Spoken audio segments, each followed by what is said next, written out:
Hey, thank you so much for checking out the video. This is Show, and this week we're going to be hitting the gym, taking a look at 5 strategy games you missed from February and March 2022. For those of you who are new to this video series, basically I take a look back on the previous 2 months and highlight 5 strategy genre titles that caught my eye, but unfortunately probably didn't really get much traction.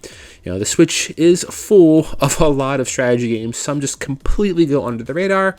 So this is sort of a video to highlight those ones that have a certain charm or appeal. And for those of you checking out the video who have had the chance to play these games, by all means, please comment your experiences below and let others know who might be interested your thoughts on it as well. So, with that said, let's dive in and take a look at these 5 games.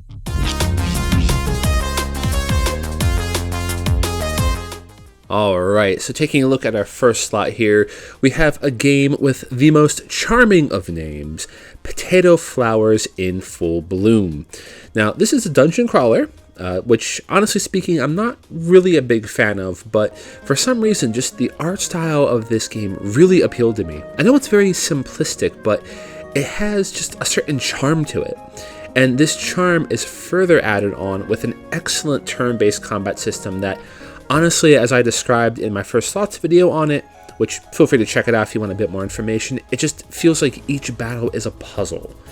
Now, the game does have a demo that's readily available, and you can get a good amount of time with the demo. I mean, I've had, I think, 5 or 6 hours clocked on it, and I'm still not quite finished. So, yeah, if this looks interesting, do be sure to check it out.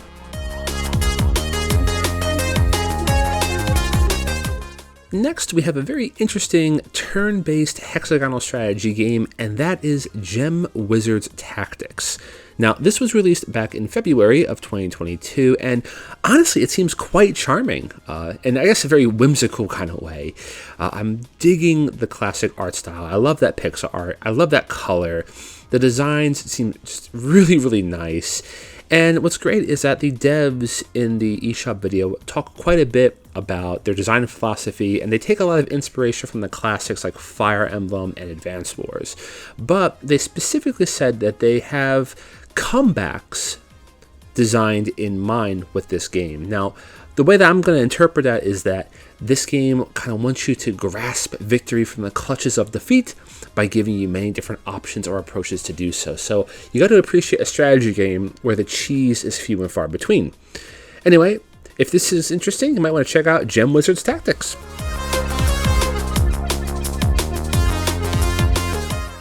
So back in fall of 2021, I was really taken back by seeing Voice of Cards' Isle of Dragons be released. I'm a huge Yoko Taro fan, and playing his work in a card game setting definitely had my attention. Needless to say, out of nowhere in the middle of February, he dropped the second Voice of Cards, The Forsaken Maiden. Once again, if you played the original Isle of Dragons and you loved all of the fantastic shenanigans that is Yoko Taro, then this game is likely right up your alley. For those of you who are not really aware of this series, it's basically, I guess, an RPG card game, I guess is the best way to describe it.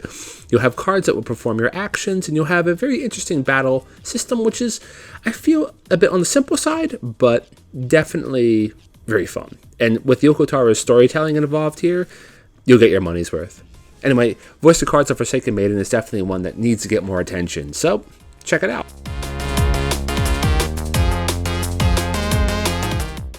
When I was a kid, I used to play a lot of Warcraft 3, and tower defenses was a major part of the old Battle.net plans. So I have a certain soft spot in my heart for tower defense games. Lo and behold, Ancient Lands dropped at the beginning of March 2022, and this brings us tower defense with a very interesting economic and base building element involved. Now, the game claims it is a hardcore tower defense game. Not 100% sure given the number of other tower defense games on the market, but it does seem it has quite a bit of a challenge. Of course, you're given a whole slew of additional settings. You have skill trees, you have other systems. As I mentioned, there's a base building and sort of resource management and economics involved.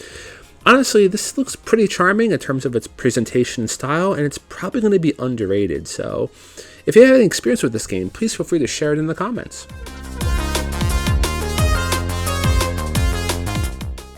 For the final entry here is one that I'm sure a lot of people are going to be talking about if they already haven't, and that is Dark Deity. Now, this game caught my attention way back when it was still a Kickstarter, and I was going to support this game, but unfortunately the developer was a bit on the fence about it having a Switch release or not. And I don't really have a good PC or laptop rig to support Steam. But anyway, it's here now on the Switch, came almost out of nowhere, at least for me it did, middle of March 2022. Dark Deity is an old school Fire Emblem. I don't want to say clone, but probably pretty close to it. Basically, it has everything that the classic Fire Emblems had. You have beautiful art styles, that excellent sprite-based designs.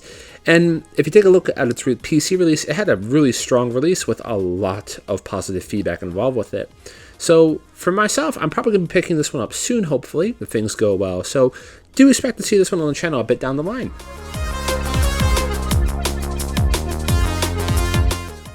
Alright, there you have it. That's 5 strategy games you missed from February and March 2022. Now, I think maybe Dark Deity is one that I'm sure some people are going to make some comments on, but some of these other ones like Potato Flowers and Full Bloom and Ancient Lands, I really hope get a little bit more recognition because I do feel like they're going to be quite a bit underrated in the sea that is the Nintendo eShop. But if you've had any experience with the games, please be sure to drop them in the comments below. I'm sure anyone who's checking out this video would love to get more information about these games, as hopefully I'll be getting my hands on some of them, but my backlog is probably just as big as everyone else's, unfortunately.